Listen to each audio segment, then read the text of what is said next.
Hello, good morning, नमस्कार। आप सभी का स्वागत है स्पिरिचुअलिटी मैटर्स अध्यात्म की ओर मेरे इस चैनल पर। हम अष्टावक्र गीता की बात कर रहे हैं। 3 चैप्टर हम कंप्लीट कर चुके हैं। आज हम 4th चैप्टर शुरू कर रहे हैं, यानी अध्याय 4 शुरू कर रहे हैं, जिसमें राजा जनक उत्तर दे रहे हैं। वो क्या उत्तर दे रहे हैं, इसके बारे में हम जानेंगे। आई होप सब अच्छा कर रहे होंगे अपनी लाइफ में, गीता ज्ञान का आनंद ले रहे होंगे, इससे कहीं ना कहीं अपने जीवन में लाभ भी उठा रहे होंगे और अध्यात्म की ओर आगे बढ़ रहे होंगे। तो आज शुरू करते हैं अध्याय 4। हंत आत्मज्ञस्य धीरस्य खेलता भोग लीला न ही संसार वाहिकय मूढ़ सह समानता। और जानते हैं, राजा जनक महर्षि अष्टावक्र द्वारा किए गए प्रश्नों का उत्तर देते हैं, जिससे उनको हुए आत्मज्ञान की पुष्टि होती है। ठीक है। जनक कहते हैं कि आत्म तत्व को जानने वाले स्थिर बुद्धि वाले पुरुष की जगत की वस्तुओं के साथ क्रीड़ा एवं जगत को ढोने वाले अज्ञानी पुरुष का सांसारिक वस्तुओं के साथ व्यवहार एक जैसा नहीं होता है। यही वास्तविकता है। ठीक है। व्याख्या जानते हैं। ब्रह्म को जानने वाला ब्रह्म स्वरूप हो ही जाता है, ये बता रहे हैं। ऐसा कहा जाता है कि राजा जनक को भी आत्म तत्व का ज्ञान हो गया है। उन्हें यह ज्ञात हो गया है कि जो दिखलाई पड़ रहा है उसका वास्तविक स्वरूप या वास्तविक रूप क्या है। इसीलिए वे भी ब्रह्म रूप हो गए हैं। अब उनके वचनों में शिष्य जैसा या दैन्य नहीं है। ठीक है। अब उनमें एवं अष्टावक्र में अंतर नहीं रह गया है। गुरु शिष्य का अंतर भी मिट चुका है। तीसरे प्रकरण में महर्षि अष्टावक्र ने व्यवहार को लेकर जो प्रश्न किया है, राजा जनक से पूछते हैं, उनका स्पष्टीकरण करते हुए अब जनक विचलित नहीं है। वे उनके द्वारा पूछे गए प्रश्नों का उत्तर इस चौथे प्रकरण में सारगर्भित रूप में 6 ही सूत्रों में दे देते हैं। इस चैप्टर में 6 सूत्र हैं। ठीक है। जनक कहते हैं कि ज्ञानी पुरुष एवं ज्ञान रहित पुरुष द्वारा किए गए कार्यों में अंतर होता है। ज्ञान रहित व्यक्ति यानी अज्ञानी में अहंकार का भाव होता है। वह सारे कर्म अहंकार वह स्वयं को कर्ता मानकर करता है, यानी यही कि मैंने किया ये भाव में वो इसी भाव से कार्य सारे करता है। इसी कारण वह अपने कर्म फल का भोक्ता होता है। इसके विपरीत ज्ञानी में अहंकार नहीं होता है, जिसके कारण वह कर्तापन से मुक्त हो जाता है। इसलिए ज्ञानी के द्वारा किए गए कर्म स्वाभाविक और विवेकपूर्ण होते हैं, जिसके कारण वह कर्म फल का भोक्ता नहीं होता है। वह संपूर्ण कर्म ईश्वरीय कर्म मानकर करता है। अज्ञानी सारे कर्म अभिमान के कारणवश और भोग की इच्छा से करता है, जिससे वह कर्म फल को भोगने वाला बनता है। आत्मज्ञानी इनका साक्षी यानी दर्शक हो जाता है। पहले भी हमने बताया है, जो कुछ ईश्वर ने प्रदान किया है उसको भोगने में कोई पाप नहीं है, अपितु उसका अपमान करना, उसको अभिमान के कारण त्याग देना भी पाप है, उस ईश्वर के नियम के विरुद्ध है। ज्ञानी सभी कर्मों को स्वाभाविक रूप से करता है। उसे फल प्राप्ति की अभिलाषा नहीं होती है। वह निष्काम कर्मयोगी बन जाता है, अर्थात बिना किसी फल की इच्छा वाला कर्मयोगी हो जाता है। कर्म के प्रति उसका राग द्वेष अभिमान आदि नहीं होता है। मानसिक तनाव की स्थिति नहीं होती। ऐसी कार्य की कुशलता को वो प्राप्त कर लेता है। जबकि अज्ञानी के सारे कार्य अहंकार वश होते हैं। भाव उपस्थित रहता है, राग द्वेष रहते हैं, मानसिक तनाव रहता है। वह कर्म करके ऐसा सोचता है कि यह सब कुछ मैं ही कर रहा हूँ, यदि मैं नहीं होता तो यह कार्य ही नहीं होता, सब व्यर्थ हो जाता। वह संपूर्ण संसार का बोझ अपने सिर पर लेकर चलता है। ठीक है, कि सारा संसार मेरे द्वारा ही गतिमान है। बट आपको ये जानना चाहिए कि जब आप नहीं रहेंगे तो भी ये संसार उसी प्रकार चलेगा। आपके रहने ना रहने से इसमें तनिक मात्र भी कोई भी इधर उधर चीज़ें नहीं होती हैं, कोई ना कोई आपको रिप्लेस कर लेगा, ये एक नियम है, ठीक है। अर्थात वह सोचता है कि सारी दुनिया मेरे ही चलाने से चल रही है, जबकि ज्ञान यह सोचता है, यानी ज्ञानी यह सोचता है कि इस संसार को चलाने वाला ईश्वर है, सारा संसार अपने विशेष नियमों के आधार पर चलायमान है, मैं नितांत मात्र हूँ। ऐसे ज्ञानी में अभिमान नहीं होता है। इसी तथ्य को प्रदर्शित करते हुए राजा जनक कहते हैं कि ज्ञानी के कार्यों की तुलना मूर्ख मनुष्य के कार्यों के साथ किस प्रकार की जा सकती है, इस तरह का प्रश्न कर रहे हैं। दोनों के नज़रियों में बहुत बड़ा अंतर होता है। ज्ञानी मृत्यु काल में भी प्रसन्न रहता है, हंसता रहता है, जबकि अज्ञानी जीवित रहते हुए भी हमेशा रोता ही रहता है। ज्ञानी के पास कुछ भी नहीं होता, तब भी वह इस सृष्टि का सबसे बड़ा धनवान होता है, जबकि अज्ञानी के पास सब कुछ होते हुए भी सबसे बड़ा भिखारी होता है। ज्ञानी कर्म को भी खेल समझता है, जबकि अज्ञानी खेल को भी कर्म समझता है। ज्ञानी सृष्टि को भी नाटक के समान समानता है, स्वप्नवत समझता है, जबकि अज्ञानी नाटक और स्वप्न की वास्तविकता को नहीं समझता है। ठीक है, नाटक और स्वप्न को भी वास्तविकता समझता है, मतलब एक तो ये समझ नहीं रहा है उनके अकॉर्डिंग, और इसको जिसको समझना नहीं है उसको समझ रहा है। ठीक है, ज्ञानी और अज्ञानी के कर्मों में समानता होते हुए भी इन दोनों की विचारधाराओं में बहुत अंतर होता है। राजा जनक महर्षि अष्टावक्र से अपनी इस आत्मा अनुभूति का वर्णन कर रहे हैं। अब सूत्र दूसरा देखते हैं। यत् पदम प्रेप स्वः दीनः शक्राद सर्वदेवता अहो तत्र स्थिता योगी न हर्षम उपगच्छति। और जानते, जिस पद को प्राप्त करने हेतु इंद्र आदि देवता दीनहीन बनकर व्यवहार करते हैं, उस पद पर विराजमान होने पर योगियों को किंचित मात्र भी हर्ष नहीं होता है।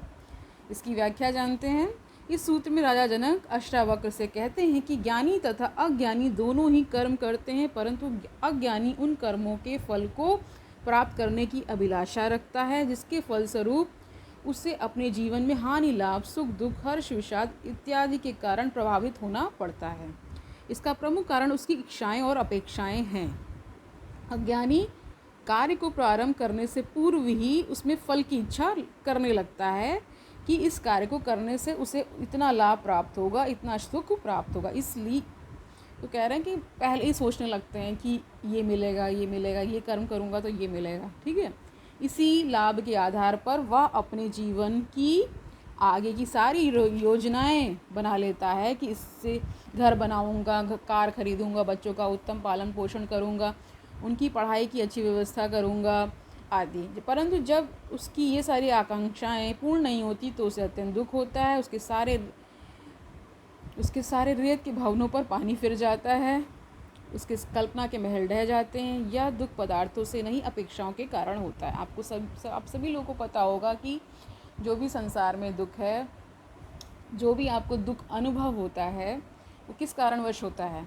ये हम अपेक्षा करते हैं, यानी हम एक तरह से एक्सपेक्टेशन को पालते हैं। इस वजह से सारी समस्याएं या दुख विषाद होता है। आगे बढ़ते हैं। अर्थात यह दुख जितना पदार्थों के कारण नहीं होता, उससे ज़्यादा उनको प्राप्त करने की जो इच्छाएं होती हैं उनके कारण होता है।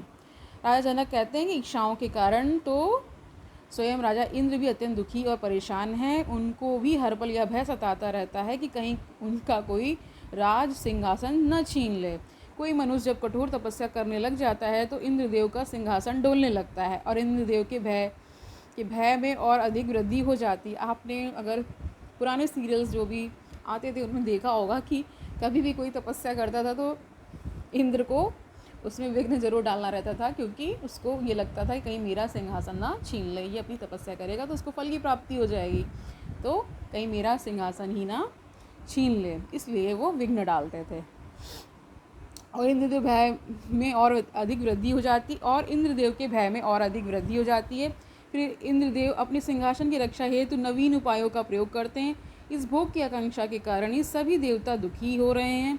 कभी वे इंद्रदेव के निकट तो कभी भगवान विष्णु के निकट, तो वो कभी शिव जी को प्रसन्न करने हेतु पहुंच जाते हैं, याचना करते हैं कि हे प्रभु, हम तुम्हारी शरण में आए हैं, शरणागत की रक्षा करो। वह गिड़गिड़ाते हैं, कि हमारा संकट दूर करो। देवता और स्वयं देवराज इंद्र भी इन वासनाओं से ग्रसित होने के कारण ही आत्मा रूप तथा मुक्ति रूपी परम पद को नहीं प्राप्त कर सके हैं। ये बता रहे हैं कि उनको भी ये पद प्राप्त नहीं है जो कि राजा जनक को प्राप्त हुआ है।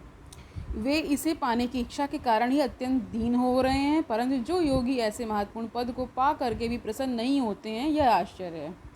अर्थात मैं उस परम पद को प्राप्त करके भी हर्षित नहीं हूँ, क्योंकि सभी संकटों से पार हो चुका हूँ। अब मैं अब प्राप्त और अप्राप्त के जो दोनों में एक समान रूप में विद्यमान हूँ, चाहे मिले चाहे ना मिले, एक समान स्थिति आ चुकी है। मैं नित्य तथा शाश्वत आत्मपद पर विद्यमान हूँ। दीन वह नहीं है जिसके पास कुछ नहीं है, अपितु वह है जो लगातार अधिक प्राप्त करने की इच्छा करता है। इच्छाएं ही मात्र दीनता का कारण होती हैं। यदि मनुष्य इच्छा का त्याग कर दे तो उसके जीवन से दुख भी चला जाएगा। ये हमने जाना है पहले भी। अब सूत्र तीसरा देखते हैं। तज्ज्ञस्य पुण्य पापाभ्यम स्पर्श ही अंतः न जायते न आकाशस्य धूमेन दृश्यमान अपि संगति। इसका अर्थ जानते, उस परम तत्व आत्मस्वरूप ब्रह्म को जानने वाले का अंतःकरण पाप पुण्य दोनों से बिल्कुल वैसे ही अस्पर्श्य रहता है जैसे धुएं से आकाश। ऐसा लगता है मानो पाप पुण्य का संस्पर्श होता है। धुआं आकाश को मलिन करता है, पर असल में कहाँ ऐसा होता है। व्याख्या जानते हैं। अंतःकरण का दोहरा कृत्य होता है। जब यह शरीर मन बुद्धि इंद्रियों के संग होकर इच्छाओं का तथा वासनाओं से ग्रस्त होता है तथा तब वह क्या करता है, पाप पुण्य का भागी होता है। लेकिन जब यह शुद्ध होता है तब आत्मा की अनुभूति करता है, यानी आपको अपना अंतःकरण शुद्ध करना है, ठीक है।